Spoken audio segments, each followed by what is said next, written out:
What if I told you the man most people associate with creating Electric Light Orchestra didn't actually build it alone? He named the band, played a staggering number of instruments on its first record, and helped forge the sound from a cheap cello and pure obsession. Then, a ruthless manager tore his partnership apart, and he walked away, while someone else became the legend. This is the buried story of one of rock's overlooked architects. Birmingham, England, in the late 1960s, produced a musician who did not need Electric Light Orchestra to secure his place in rock history. Roy Wood was already there. As the founding leader, primary songwriter, and guitarist of The Move, he had scored a string of major UK hit singles that defined the British pop landscape of the era. He was a recognized prodigy who could play dozens of instruments with startling precision, and he had already earned a reputation among his peers as a studio perfectionist who refused to settle for anything ordinary. The Move's success gave Wood real creative freedom, and he used it like a laboratory. He wrote nearly every hit the band released, and he pushed the arrangements further with each single, layering in orchestral touches and theatrical flourishes that few other British pop groups of the moment dared attempt. Fellow musicians considered him one of the country's quiet secret weapons, a songwriter whose ambition outpaced the format he was working in. His reach extended well beyond his own band. He moved in the same musical circles as artists like Jimi Hendrix, and he was already deeply embedded in the British music scene. Before we continue, don't forget to like and subscribe to the channel. Wood's multi-instrumental gift was not a studio trick or a marketing gimmick. On his acclaimed 1973 solo album, Boulders, he played a remarkable range of instruments himself, moving from guitars and bass to cello, saxophones, oboe, keyboards, and drums, often across the same song. Contemporaries who watched him work in the studio described him as something closer to a force of nature than a conventional musician, a man who treated an instrument he had never formally studied as simply one more color to paint with. But ambition came with a price.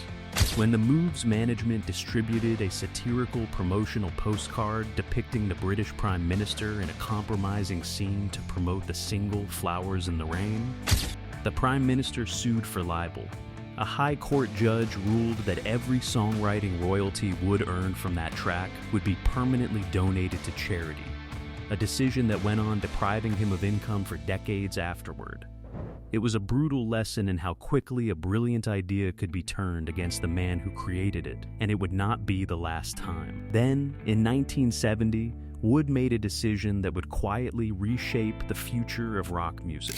He convinced a fellow Birmingham musician named Jeff Lynne to join The Move. Lynne admired Wood's restless creativity, and Wood admired Lynne's ear for melody and production. Together, they formed one of the most gifted songwriting partnerships of their generation.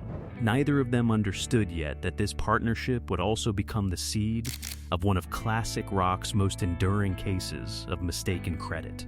By the dawn of the 1970s, the architecture of a rock band was rigid. Guitars carried the melody, drums carried the rhythm. Few bands had tried to fully integrate orchestral instruments into a rock group itself. Roy Wood believed it completely. His vision was not simply about layering strings over guitar riffs the way other producers had done.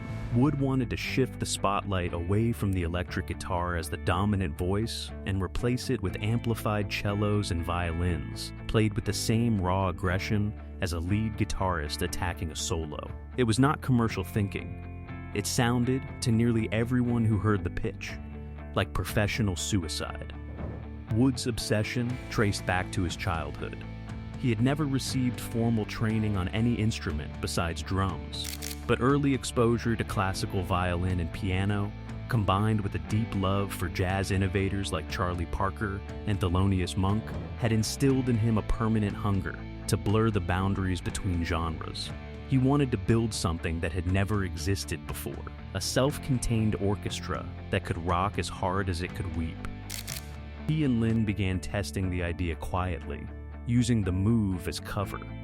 When the two men first told their record label they intended to dissolve The Move entirely to launch this strange new venture, the executives reacted with sheer disbelief. a compromise was struck instead.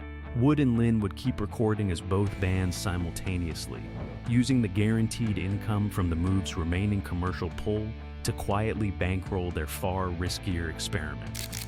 It was a calculated gamble, one that let two of Britain's most restless musical minds build a new genre in the shadows, while their day job kept the lights on.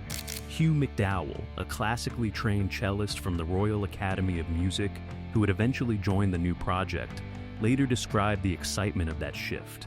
He explained that a cellist could not really develop a proper technique without a classical foundation, and that the instrument was too often dismissed as something that simply grunted away in the background of an orchestra. In truth, he said, it was a wild and untamed instrument with a far greater range than anyone gave it credit for. That was exactly the kind of thinking Wood had been chasing all along, an instrument nobody respected, repurposed as the loudest voice in the room. What made the idea feel almost reckless was how completely it rejected the commercial instincts of the era. This was not an attempt to make a more polished pop record. It was closer to a deliberate act of demolition, an effort to dismantle the electric guitar's dominance over rock music entirely. Slowly, the songs Wood and Lynn were writing began hinting at something bigger than a pop single. Eventually, the two men stopped experimenting in secret and decided it was time to build the future in the open. When the newly christened Electric Light Orchestra finally entered the studio to record its debut material, Roy Wood's contribution was staggering. He personally performed a remarkable number of instruments across the album, arranging orchestral parts that had never before been attempted inside a rock recording. The definitive birth of the sound happened by pure accident. During a session in July of 1970, Wood began scraping away on a cheap cello over a heavy guitar riff that Lynn had written. He multi-tracked that cello repeatedly, playing it with the same aggression a guitarist would bring to a solo, layering it until it became something closer to a wall of amplified strings than anything resembling a classical instrument.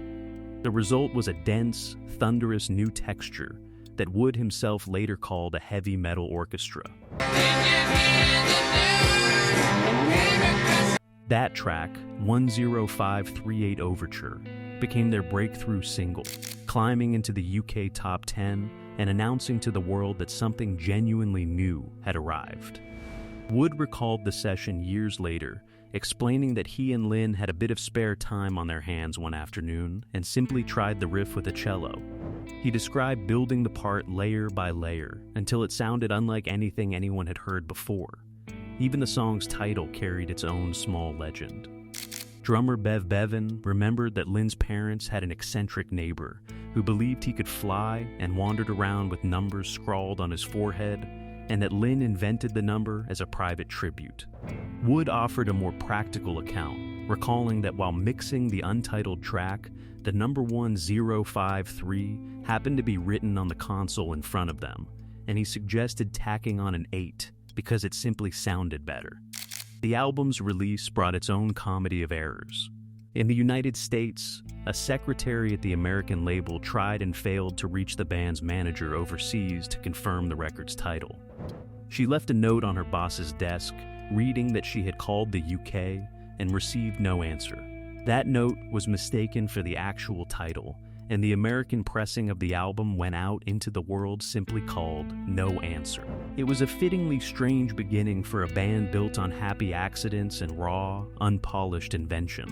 None of it looked inevitable at the time. A band assembled around a cheap secondhand cello, a title born from a secretary's scribbled note, and a sound nobody in rock had attempted before somehow found its way onto the airwaves anyway.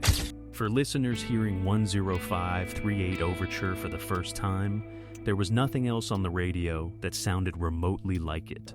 It did not sound like a novelty record. It sounded like the opening notes of something enormous, even if almost nobody involved could have predicted just how enormous it would eventually become. The triumph of that debut record did not translate cleanly to the stage. On tour through Italy in early 1972, the acoustic strings that formed the heart of the band's sound could not compete against the sheer volume of electric guitars and drums. Live mixes dissolved into chaos, and audiences who had fallen in love with the record left concerts confused by what they were hearing. That technical frustration collided with something far more dangerous behind the scenes. The band's manager was a notoriously aggressive figure in the music business, a man whose reputation for intimidation was so severe that rumors persisted he had once dangled a rival manager out of a fourth-story window. He saw an opportunity in Wood and Lynn's differing personalities and began actively working to split the two songwriters into separate acts, calculating that he could collect double the management commissions if he did. Wood later spoke about the manager with open bitterness, describing him as the man who ruined his career and accusing him of enjoying the image of a mobster while functioning as nothing more than a crooked operator who could not keep his hands out of the money. Wood said he had as much chance of recovering his earnings from that manager as he did of becoming Lord Mayor of London.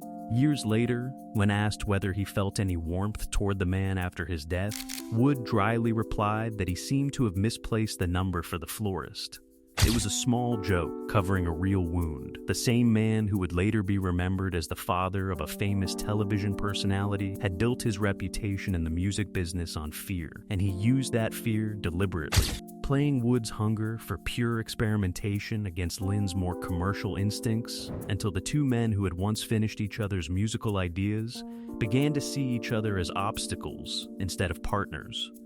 What had once felt like healthy creative tension was curdling into something closer to sabotage, and neither man could see a clean way out of it. The band that was supposed to prove rock and orchestra could coexist was quietly being pulled apart by the one person who was supposed to be protecting it. The final straw arrived over something as small as a bass line. Wood had recorded an innovative, sliding fretless bass part on a song Lynn had written, only to have Lynn react with visible irritation and flatly tell him he did not like it. It was a small moment, but it landed on top of months of accumulated frustration. Wood left the session that day and drove to a friend's studio in London to talk things through with bass player Rick Price. Sitting with Price, Wood came to a conclusion that felt both simple and devastating. It was better to leave the band entirely than to keep pushing until the personal friendship underneath it was permanently destroyed. In July of 1972, in the middle of recording the follow-up album, Roy Wood walked out of Electric Light Orchestra. He did not fight for control of the band he had conceived, named, and built from nothing. He simply left it behind, along with the orchestral vision that had consumed years of his creative life, and turned his attention to a new project called Wizard, another wildly ambitious experiment built on glam theatrics and layered horns. It stood as one of the strangest exits in rock history. A man who had drafted the blueprint for one of the most distinctive sounds of the decade handed that blueprint to someone else and walked away without a fight. There was no press statement, no public feud, no dramatic final concert. One day he was the architect of a band unlike anything else on the radio, and the next day, he was gone, chasing an entirely new sound with an entirely new group of musicians, as though the years he had spent inventing an orchestral rock band had simply been a chapter he was ready to close. Jeff Lynne, left holding the band Wood had invented, now faced a choice. He could let the experiment collapse under the weight of its own contradictions, the acoustic strings that would not amplify, the manager who wanted them split apart, the sound that critics still could not decide whether to celebrate or mock. Or he could find a way to finish what Wood had started, alone.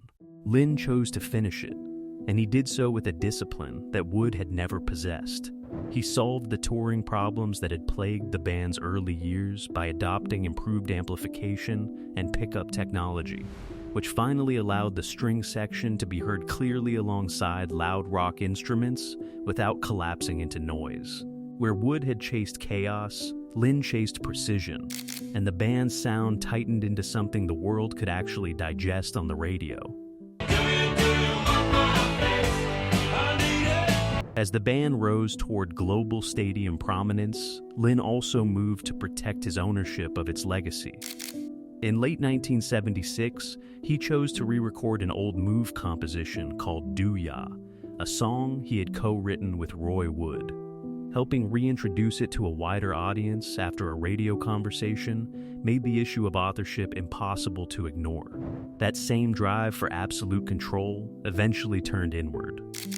Bassist Kelly Grocott, who had sung co-lead vocals on many of the band's tracks, watched his role steadily reduce to backing vocals only. A demotion that pushed him to quit the band and pursue a major lawsuit over unpaid royalties. The empire Lynn was building was extraordinary, filling stadiums and dominating radio playlists around the world, but it was also unmistakably his alone now, run with a level of control that Wood had never wanted, and Lynn could not seem to live without. By the second half of the 1970s, the transformation was complete. The band that had once struggled to make its acoustic strings audible over electric guitars was now selling out arenas across 2 continents, its glowing spaceship stage set becoming as recognizable as the music itself. Every hit reinforced the same unspoken message. This was Jeff Lynne's band now, built on Roy Wood's foundation but branded, marketed, and remembered as the singular vision of the man who stayed to finish it. In the decades that followed, cultural memory nearly erased Roy Wood's foundational role entirely. While Jeff Lynne rose to enduring rock legend status, Wood was gradually reduced to cult status in most of the world. Remembered by many casual fans for little more than a single beloved holiday song. It was a strange and quiet fate for the man who had first imagined replacing the electric guitar with a wall of amplified strings. The two men's long and complicated history finally found resolution in April of 2017, when they stood together on stage for Electric Light Orchestra's induction into the Rock and Roll Hall of Fame. Addressing the audience that night, Wood offered his old partner a remarkably gracious tribute, thanking Lynne for his dedication to writing the songs and admitting that without that dedication, neither of them would have been standing there at all. Years earlier, reflecting on the split with far less bitterness than his younger self might have managed, Wood had already made peace with how it all unfolded. He noted that the separation produced 2 very different but equally daring bands, along with music that the world might never hear the likes of again. And that being different was precisely why they had succeeded in the first place. The full truth of Electric Light Orchestra's story was not a battle between one genius and one imposter. It was a story of 2 men who each built something the other could not have built alone. Roy Wood imagined the impossible and built its foundation, playing a remarkable range of instruments into existence before anyone else believed the idea could work. Jeff Lynne learned how to make that impossible thing survive, tour, and conquer the world, turning a chaotic experiment into a sound that filled stadiums for a decade. Electric Light Orchestra's story was really the story of 2 different kinds of genius. One who dreamed the impossible, and one who knew how to build it to last. Roy Wood gave the world its foundation and walked away before anyone knew his name would fade. Jeff Lynne turned that foundation into a global phenomenon. Both deserved the credit. What part of Roy Wood's story surprised you most? Tell us in the comments, and don't forget to like and subscribe for more untold stories from rock's golden era.